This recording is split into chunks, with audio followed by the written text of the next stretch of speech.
Did you have in the back of your mind that you wanted to find a candidate of your own that you were going to take out to a company, or was that something that really hadn't been thought of at that point?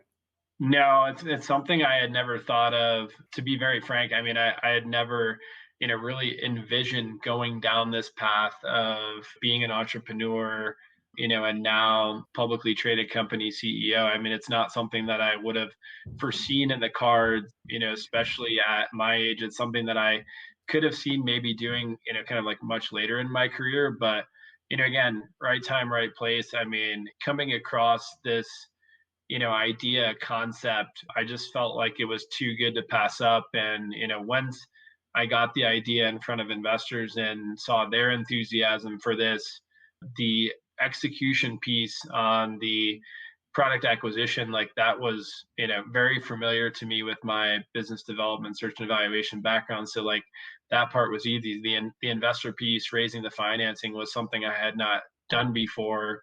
It's more so just, taking that leap of faith and, being confident in your decision. I mean, I think, even to kind of take this, I think one step further, I mean, to be very frank, I didn't know whether I was or was not going to be cut out for being an entrepreneur, being a CEO of a company, to where, when I initially formed Elevation, I was, named the CEO because I was the sole founder of the company. However, with discussions with my lead investor, I said, I'm not sure if I'm cut out for this. I think you should be the CEO of this company. Steve Elms and I agreed that, he would serve as, interim CEO.